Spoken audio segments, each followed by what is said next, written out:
दोस्तों, भारत में जिस तरह की गर्मी बढ़ रही है, उसको देखते हुए तमाम तरफ से आवाज़ें उठने लगी हैं कि अब क्लाइमेट चेंज का इम्पैक्ट यानी जलवायु परिवर्तन का जो असर है, वो भारत के ऊपर भी दिखाई पड़ने लगा है। और ज़ाहिर-सी बात है, ये इफ़ेक्ट है ग्लोबल वार्मिंग का। और ऐसे में बात होती है फ़ॉरेस्ट बढ़ाने की, वन क्षेत्र बढ़ाने की, पेड़ लगाने की। लेकिन उत्तराखंड से जिस तरह की खबरें आ रही हैं, आग लगने की घटनाएँ, जिस तरह से हम जिन घटनाओं के बारे में जानकारी ले रहे हैं, वो घटनाएँ कहीं न कहीं बहुत बड़े सवालिया निशान पैदा कर रही हैं, सवालिया निशान खड़ा कर रही हैं।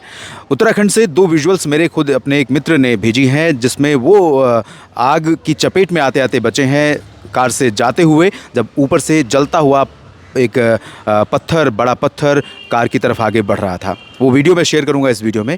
और आप जानते हैं कि जो उत्तराखंड की आग की घटना है, इसे माना जा रहा है कि ये प्राकृतिक नहीं है, बल्कि मैन मेड है।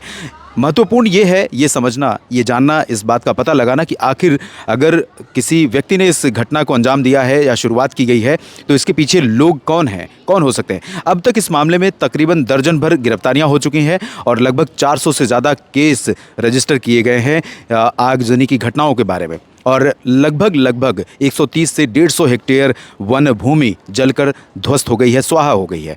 तो सबसे बड़ा सवाल ये है कि आखिर इनके ऊपर केस किस तरह का बनता है। अब अगर हम बात करें कि कौन-कौन से ज़िले सबसे ज़्यादा प्रभावित हुए हैं, कौन-कौन से क्षेत्र, तो केदारनाथ, अल्मोड़ा, पिथौरागढ़ और पौड़ी में सबसे ज़्यादा आगजनी की जो घटना है, वन में आग लगने की, जंगलों में आग लगने की, वो देखने को मिली है। और सबसे ज़्यादा वन क्षेत्र इन्हीं जगहों पर प्रभावित हुआ है। लेकिन शुरुआती जो खबरें आ रही थीं कि 8 लोग पकड़े गए थे अब तक, और अब आंकड़े ये दर्जनों में पहुंच गए हैं। लेकिन उस समय ये कहा जा रहा था कि इनके खिलाफ गैंगस्टर का एक्ट लगाया जाएगा। ये इसके पीछे ज़ाहिर सी बात है, अथॉरिटीज़ ने अगर सोचा है तो कुछ इसके पीछे वजह हो सकती है। लेकिन मेरा ये मानना है कि ये वन संपदा भारत की या किसी भी देश की राष्ट्रीय संपदा है, और ऐसी संपदा को नुकसान पहुंचाने वाले किसी भी तत्व के खिलाफ राष्ट्रीय सुरक्षा कानून के तहत यानी नेशनल सिक्योरिटी एक्ट के अंतर्गत, रासुका के अंतर्गत मुकदमा दर्ज किया जाना चाहिए और सज़ा भी उसी के अनुरूप दी जानी चाहिए। मकसद उन लोगों का कुछ भी रहा हो, लेकिन अगर जो कल्प्रिट, जो कह सकते हैं कि कथित रूप से दोषी हैं, अगर उन पर दोष का आरोप लगा है, वो साबित होता है, तो इनके खिलाफ राष्ट्रीय सुरक्षा कानून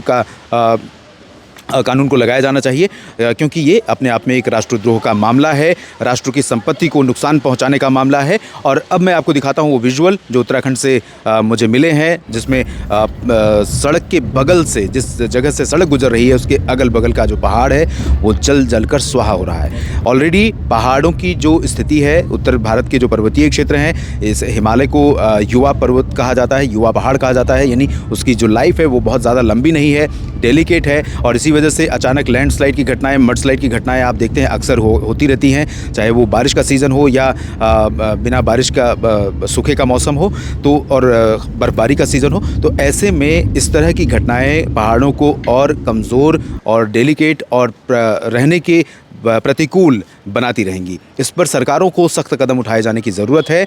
और सख्त कदम अगर नहीं उठाया गया, सख्त कानून अगर इस दोषियों के खिलाफ सख्त कानून के अंतर्गत कार्रवाई नहीं की गई, तो इस तरह की घटनाएं और बढ़ सकती हैं। और सबसे बड़ा प्रश्न जो मेरे मन में और किसी के भी मन में उठ सकता है कि हम पेड़ नहीं लगाते हैं, एक अलग बात है, लेकिन हम पेड़ जलाते हैं या वन क्षेत्र में आग लगाते हैं, ये बहुत बड़ा विषय है, बहुत बड़ी बात है। ये इसके पीछे मोटिव क्या है, इसके पीछे मकसद क्या है, ये जानना और इसका खुलासा देश की जनता के सामने होना बेहद ज़रूरी है। न्यूज़ मीडिया मंच पर इस वीडियो में फ़िलहाल इतना ही। और अब मैं आपको शेयर कर रहा हूँ उत्तराखंड का वो वीडियो जो मुझे प्राप्त हुआ था आग लगने की घटनाओं का।